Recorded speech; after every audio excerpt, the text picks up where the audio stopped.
Sa video na ito, tuturo namin sa inyo mga technique na pwede nyong gawin when shooting against the light. 3, 2, 1, go!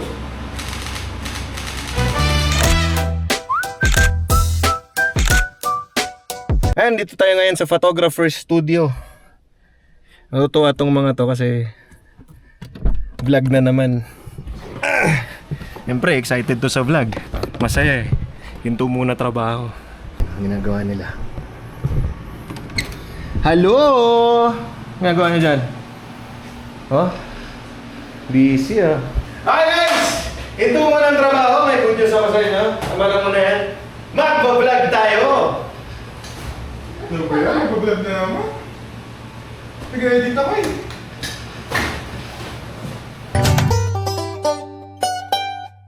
Ang problema ko kasi, pag maliwanag po background tapos maitim ang subject. Parang ako yung subject nito ah. Gets ko naman. Siguro naman ang sinasabi niya hindi maitim yung subject. Ibig sabihin madilim. Relax ka lang kasi brother animal. Alnilam. So, gawin naman, ayusin natin na tapos maitim. Madilim yung subject. Okay, so yun ang gagawin natin ngayon. Ito ang acting na parang, sabi mo nga, yung against the light. Ito yung magiging araw natin, ano? So, ito yung magiging against the light natin. Ikaw ang model. Ikaw model. Ano ko vlog? Ikaw estudyante. Isa sa mga basic technique na ginagawa natin to shoot against the light is ilawan. Yan, gagamit tayo ng flash. And kung di pa kayo marunong gumamit ng flash, panoorin nyo yung ating episode on how to use the flash manually. Isa sa mga basic technique na ginagawa natin shooting against the light, gumagawit tayo ng flash. No? So ganito po yan. Ayan yung continuous light. Ito yung subject natin. Tayo ka pa dito sa gitna. Yan. Gitna. Yan. Ito, ganyan. Nalagay mo yan dito. Okay na. So ngayon, saka mo babalansin sa kung naka 100% to, yung background light, tapos dinikit natin si Mumay para maging dikit na dikit siya para talagang malakas yung effect ng background. Ngayon, pag itong thank you, nalimutan ko. Ngayon, kung mag-shoot kayo ng auto, aperture priority, or program mode, or shutter speed priority, ayan, naka-aperture priority lang tayo. So basically, auto, ganito ang magiging itsura. Pag walang flash, ayan, nakita nyo? Diba? Maangas din. Kaya lang, syempre, pag gusto, lalo ng mga sunset, yan, gusto nyo ng buong-buong sunset, minsan nga gawin natin yun. Buong-buong sunset, tapos yung subject nyo, kita pa rin. Mag-i-employ tayo ngayon ng tulong ng flash. Kung hindi, ganyan na mangyayari, no? Kuya Mon, pwede naman po nating ilagay siya sa manual, tapos mag-adjust na walang ilaw. Pwede. So, lalagay natin siya sa manual. So, mano-mano natin gagalawin yung settings. Or pwede rin sa aperture priority or sa mga automatic mode o program mode. Pwede nyo gamitin yung EV compensation, yung +1, +2, +3. Itong mga to. Para siya yung mag-a-adjust ng liwanag. So ngayon, ito mangyayari pag wala mo ng flash. So, para lang ma-demo ko sa inyo. So ngayon, gusto nyo liliwanagan nyo para makita yung kamoks ni Mumay.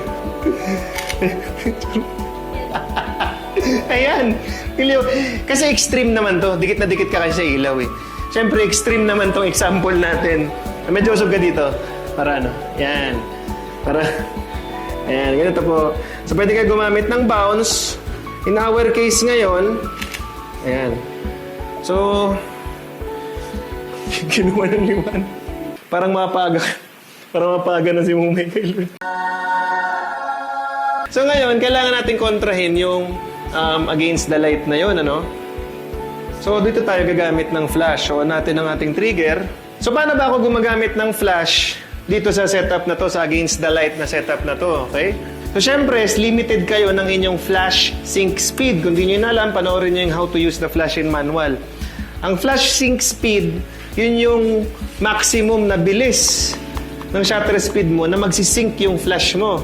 Unless na meron kayong HSS o yung high speed sync. Eh, dito sa setup na to, simple lang. So ngayon, limited lang tayo at... So yung setup nyo muna, tingnan nyo muna yung shot nyo. Ngayon na natin aayusin is yung exposure nung background, no? Or nung ilaw sa likod. So yun muna. So ngayon, sagad na ako at 1/200.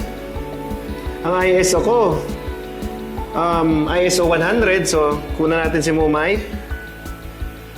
Ayan. So, kita nyo na si Mumay. Bakit? Nagre-reflect dito. So, medyo mas nakita na siya ngayon kaysa kanina. Pero, anyway, on an unrelated note, hayaan nyo lang yun. Disregard nyo yun. Kasi ang gagamitin natin na ilaw, yung galing sa flash na to. So, papadilimin pa natin. Gusto natin padilimin yung... So, ito na yung shot. Ayan. Kita nyo yung kuha ngayon? Wala si Mumay. Ngayon, saka natin palalabasin si Mumay. Usog ka dito konti. Ayan. Ngayon, gagamit na tayo ng flash. Okay? So, ngayon, we are at 1/200 of a second. Sagad na shutter speed.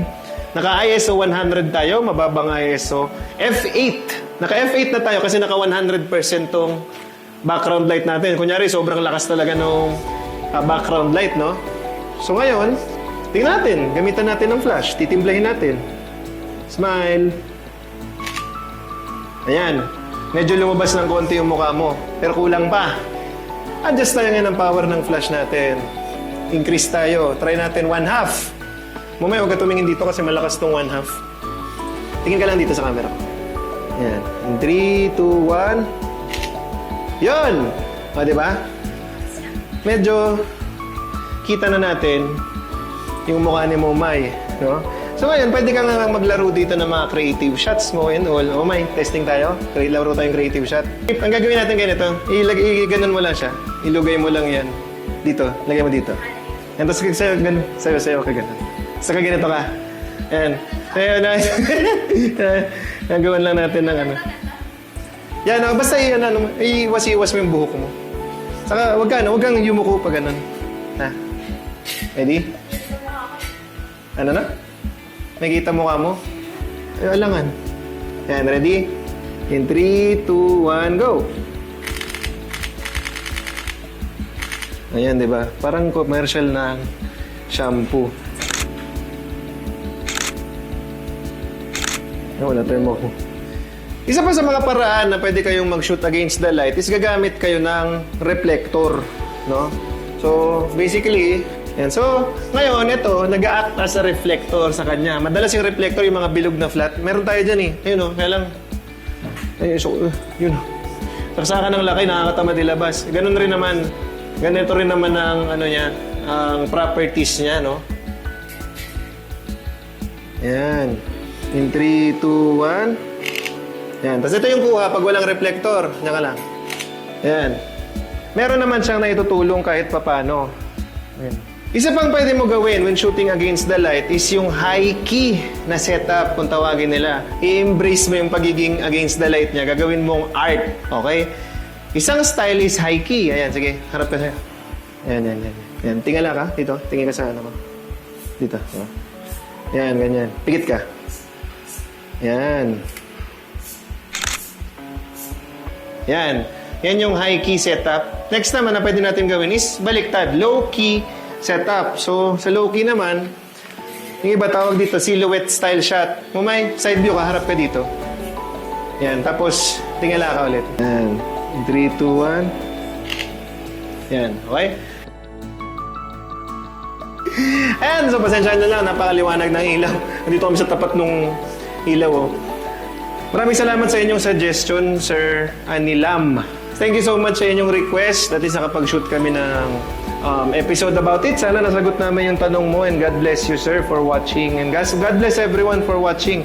And sa lahat na nanonood dito, we would like to pray for you. And we thank you, Lord, for this day, O God. Thank you, Lord, dito for the opportunity na maabot namin at may pagdasal ang aming mga kapatid na nanonood dito sa aming vlog, sa photographers. Thank you, Lord, for giving us, Lord, the knowledge, Lord, sa photography na na-share namin sila ng libre dahil natutunan ko lang din naman itong lahat ng libre. And only by the grace of God na nandito kami sa linya ng trabahong ito. Maraming salamat, Lord, sa mga nanonood dito, O God. We pray for them, O Lord. We pray for their provisions, Lord, for their good health, O God. We pray, Lord, sa kanilang mga relationship, sa kanilang mga family, Lord. And we pray, Lord, most of all, na magpakilala ka sa kanila kung hindi ka pa nila kilala, Lord. Kung kilala ka na nila, pero sila ay medyo nahihiwalay sa iyo, Lord. Gumawa ka ng paraan, Lord, na maibalik sila, Lord, sa iyong puder, sa iyong puso, sa iyong commands, Lord, sa iyong mga utos, O God. Lord, we also pray, Lord, sa mga may sakit. Lord, you are the God that gives healing, Lord. Provide healing for them, O Lord. And we also pray, Lord, for those na mga namumroblema, Lord, saka for provisions, O God. You are the God that provides, Lord. Provide for them, O Lord, sa kanilang daily needs. And we also pray, Lord, sa mga nasasaktan, may dinadalang mabigat sa kanilang puso, Lord. We also pray, Lord, for peace, for joy in their life, O God. Through your word, Lord. Ayan. So dito na tayo magtatapos lahat. Huwag niyo kalimutan mag-pray para sa inyong mga sarili dahil laging nakikinig si Lord. Amen. Ayan. God bless you all.